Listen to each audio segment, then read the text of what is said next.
ভারত পাকিস্তান সংঘাতে অনিশ্চয়তায় পড়েছিল পাকিস্তানের বিপক্ষে বাংলাদেশের টি-20 সিরিজ। সবশেষ 5 ম্যাচ থেকে হয়ে যায় 3 ম্যাচের সিরিজ, যার প্রথমটি শুরু হচ্ছে আগামীকাল রাত 9টায়। Strength and conditioning coach Nathan Kelly, fielding coach James Pamment ও ক্রিকেটার নাহিদ রানা পাকিস্তানে যাননি নিরাপত্তা শঙ্কায়, তবে গিয়েছেন দলের প্রধান কোচ ফিল সিমন্স। গতকাল লাহোরে বাংলাদেশ দলের সঙ্গে অনুশীলনে ছিলেন সিমন্স। সেখানে তার কাছে জানতে চাওয়া হয় পাকিস্তান সফর নিয়ে তার স্মৃতি। তখন নিজের খেলোয়াড়ি জীবনে ফিরে যান এই ক্যারিবিয়ান কোচ। পাকিস্তানের সবই সোনালী স্মৃতি। খেলোয়াড়ি জীবনে পাকিস্তান উপভোগ করেছি, তখন আরও বেশি স্বাধীনতা ছিল বাইরে যাওয়ার। আমি পিএসএলে করাচিতেও কোচিং করিয়েছি, সবসময় এখানে আসার জন্য মুখিয়ে থাকি। শেকড় থেকে শিখরে।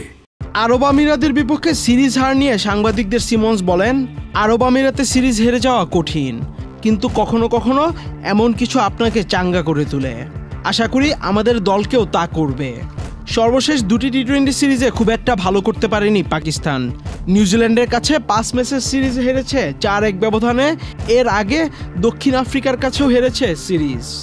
তাই স্বাভাবিকভাবেই সাংবাদিকরা সিমন্সকে প্রশ্ন করে পাকিস্তানকে হারানোর সেরা সময় এখনই কিনা।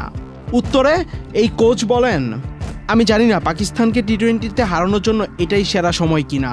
আমার মনে হয় এটা আমাদের সেরাটা খেলার সময়। যে কোনো সময়ই পাকিস্তান দল ভয়ঙ্কর। তারা আজ খারাপ খেলতে পারে, কাল আবার আলাদা হয়ে যাবে। আপনারা বলছেন পাকিস্তান ভালো খেলছে না, কিন্তু পাকিস্তান তো পাকিস্তানি। এই সিরিজ দিয়ে বাংলাদেশ দলের সঙ্গে কাজ শুরু করছেন নতুন pace bowling coach Shaun Tait. Bangladesh জাতীয় দল ও পেসারদের জন্য তিনি দারুণ সংযোজন হবেন, এমন বিশ্বাসের কথা বলেছেন ফিল সিমন্স। চোটের কারণে দলে না থাকা দলের প্রধান 2 পেসার তাসকিন আহমেদ ও মুস্তাফিজুর রহমানকে যে বাংলাদেশ দল মিস করবে তাও মনে করিয়ে দেন বাংলাদেশ দলের প্রধান coach Phil Simmons. Ahmed Shafi, channel I.